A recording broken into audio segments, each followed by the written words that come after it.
Hi, we're going to look at some of the graphing equations and inequalities. You've got a lot written down on your paper, so you're just going to have to listen to me and fill the blanks in.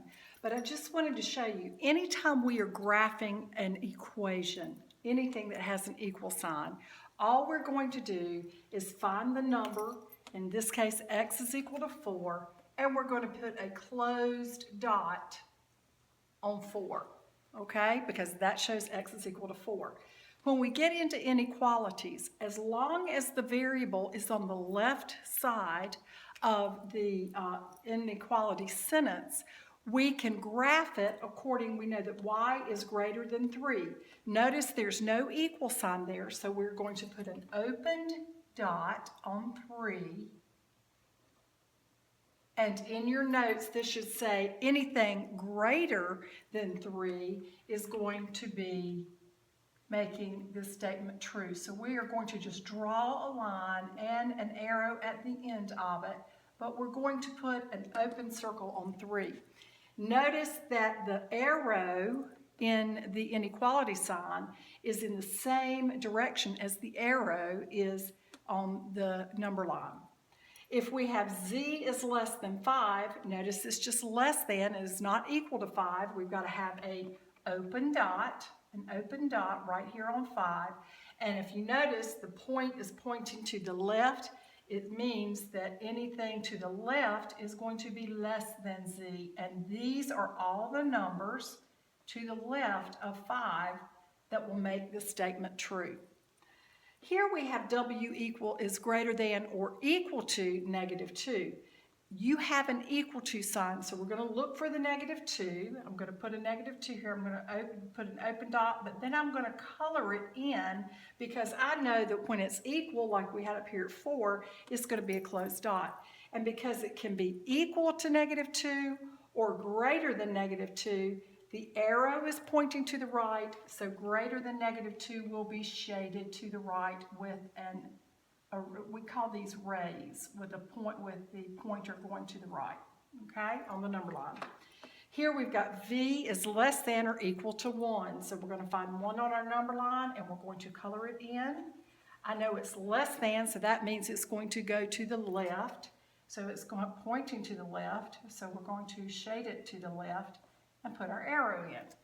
All right, if you notice, all of the variables were on the left. This works only when the variables are on the left. So we know that graphing inequalities is easy if the isolated variable is on the left side. I should have said left side. The left side of the inequality sign, okay?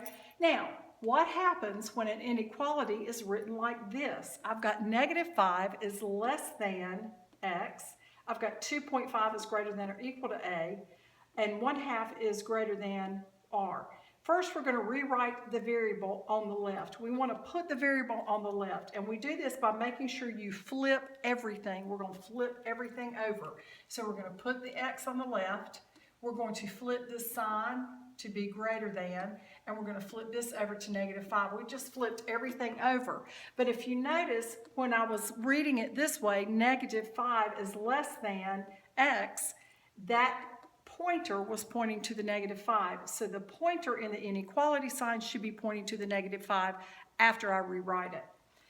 Let's just go ahead and now we can graph x is greater than negative 5. It's not equal to, so it's an open dot.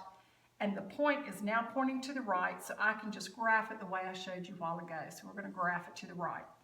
Here we've got 2.5 is greater than or equal to a. So a is less than or equal to 2.5. Notice the pointer is pointing to the a, so I have to make sure it's still pointing to the a when we flip everything over. It's a less than or equal to, so I'm going to look for 2.5, which is right here. That means it's a closed dot, and everything to the left will satisfy that inequality. Here I've got 1/2 is greater than r, so I can rewrite it by putting r on the left, and I know that the pointer has to point to r, okay, and that's 1/2, so everything flips. R is less than 1/2, so we're going to find 1/2. It's not equal to, so it's going to be an open dot, and it's going to be less than And because it's less than, we know that the pointer's pointing to the left, so that it will be shaded to the left on the graph. Make sure that when you rewrite with the variable on the left, you are flipping everything, and you've got to make sure not only do you flip the numbers and the x and the variable, you have to flip the sign as well to make it read the same. And now you can graph according to the sign as in the direction that it is pointing here. All right, do your work. Make sure that you fill in any of the open blanks. If you don't have any open blanks, if you didn't get any, that's okay. We'll go over it tomorrow in class.